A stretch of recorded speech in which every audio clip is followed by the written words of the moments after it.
Welcome. This is our fifth episode of our weekly summary from the White House.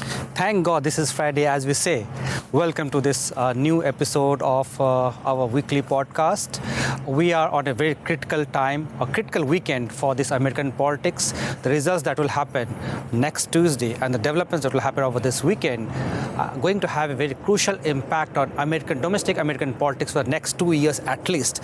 And mind you, anything that happens in domestic American politics does has repercussions or implications globally. So take us through what has happened in the run-up to these midterm elections. Usually, the party out of power, who is not the party of the president, usually gets more seats traditionally in a midterm election. However, we do not know what's going to happen. Polling has proven wrong in the past. All we have to do is look back at 2016. And early voting has been tremendous. There have been over 32 million votes cast as of Thursday. And right now, that trend favors Democrats because Republicans have now come to the understanding that they should vote in person the day of. So you mean to say in early voting, Democrats have taken a lead, but what about the popular support? What across the world, across the country? Well, again, it's hard to really measure what popular support means because our districts are gerrymandered. So in general, Democrats need about 7 million votes more than Republicans based on the districts in order to reach parity in the House of Representatives. So it's really difficult to know whether popular sentiment will actually determine the outcome of the election. Tell me, in this run-up to this election, 4 days away from the midterm, what has the Republican Party and the Democrats have done so far, all right, as far as campaign is concerned? Right. Well, Republicans are focusing on the economy. They are demonstrating that inflation is high, which it is. It's at a 40-year high, which means high gas prices, which also means high rent, high food. And the problem, of course, and Democrats are very upset about this, the Fed is raising interest rates to pull back the economy a little bit, which means pain for voters. And Democratic senators wrote a letter to Jerome Powell this week saying, look, you have a dual mandate. You don't have one mandate. That mandate is to maintain high employment and not to damage people. And Sherrod Brown, the senator from Ohio, said, please look at both issues. Don't just look at inflation. Tell us about the two leaders, right? President Trump from the Republican Party, former President Trump from the Republican Party, and President Biden from here, from the Democrats. How they have been campaigning, how they have been able to send the message across. President Biden this week from Union Station just down the road had a remarkable address to the nation speaking about the ultra-right wing of the Republican Party, saying it is a threat to democracy. And that, who knows whether that will resonate with voters. Again, voters, people in this country don't vote the way that democracies do in other places, such as Australia, New Zealand, where you get massive turnouts. Here, less than 50% of people, eligible voters, usually vote.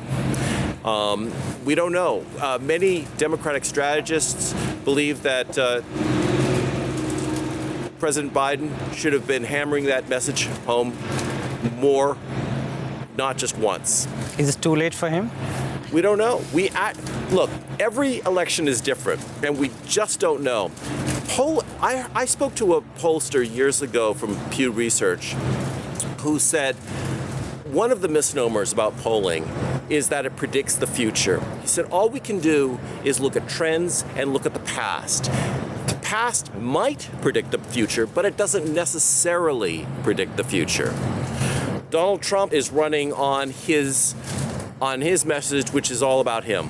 I mean, with him, it's all about him usually. But he has been drawing large crowds wherever he goes. Absolutely, he's a magnet. I mean, he's got that superpower. He's got that ability to draw people in. What are the key races to watch on Tuesday? Pennsylvania, that's a very big race with Fetterman against Oz.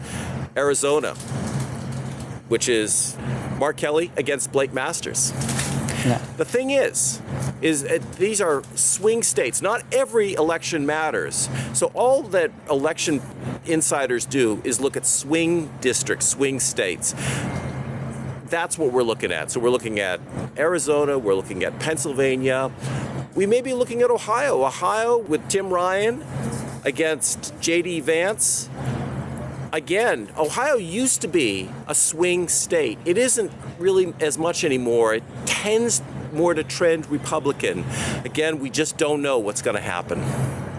Most of the pollsters are predicting that the House would be taken over by the Republicans. They're still not sure about the Senate.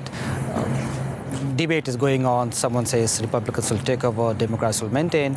But what is your own analysis of the results on Tuesday? I think that early voting bodes very well for Democrats. I would say that the Republican Party seems to be favored to take over the House, but there have been surprises. And so I am not betting that the Republicans are going to take over the House.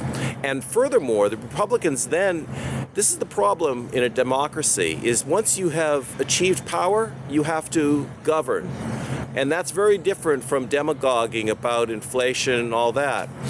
Right now, Republicans are having many face-offs. They have pledged that they aren't going to support funds to support Ukraine. They say Kevin McCarthy says he's going to do that, but will he actually do that if he becomes Speaker of the House? That's a question. Also, they're having a conflict with the Chamber of Commerce. Now, the Chamber of Commerce used to be a traditional ally to the Republicans, but now social issues, CRT, and other social issues have come into play with politics today. So that's an issue too, is what's going to happen there. So you have said there could be a chance, and it always can, nothing can be ruled out in democracy and elections. Democrats might retain the House, right? They might. They absolutely might. That's one of the multiple scenarios that you're predicting. But what happens if the Democrats retain the House, and what happens if they lose the House? Well, if the Republicans take the House, then this presidency is on hold because is on lame duck. What? Becomes lame duck on? That's right, because you can't pass anything with a Republican majority House as a Democratic president. If Republicans take the House, it depends how many people take, by what margin it's taken. If it's a large margin, then Kevin McCarthy has room to negotiate on everything. Yeah. But if it's a very narrow margin, then the House Freedom Caucus, which is the very right-wing caucus within the House, will have more power, and they will make certain demands before they'll vote for anything. When this could mean that the government shutdowns, etc., if Kevin McCarthy doesn't put into place in bills that they will limit Medicare and cut Social Security and many other issues that Republicans might say on campaigns, but then they have to face the voters. They may not want to do that. Okay, and what about the Senate? Well, there's this saying that the House overflows is like a teacup; it overflows with passion, and the Senate is like a saucer that catches the overflow. Mitch McConnell, who if he became the Senate Majority Leader, has already said that he'll continue to press for funding for Ukraine. It's a much more moderate body, even if there are firebrands within the Senate. So the Senate will probably be, no matter what, more mainstream. It's my impression that for the first time in the last 2 decades, since 2001, foreign policy is not a major issue in the elections. Do you have a similar feeling? I don't. What are foreign? I think that foreign policy is never an issue domestically where people run, but it's always an issue internationally. Right now, Russia has made threats that they might use tactical nuclear weapons. China is building up islands in the South China Sea. Global warming is a huge issue. No matter how the United States tries to ignore foreign policy always laps onto our shores. We cannot ignore the rest of the world, and so it will always come to face us no matter what we try to do. I have seen in the past that after every midterm, the president gives a press conference, right? Yes. What are the chances this time? I think he'll do it. First of all, he has got a good record over the last few years on the Inflation Reduction Act, on fighting COVID, even combating inflation, which is much less than it is in Europe. Yeah. I think that he's very passionate about defending democracy, and he's made it very clear that that's his priority.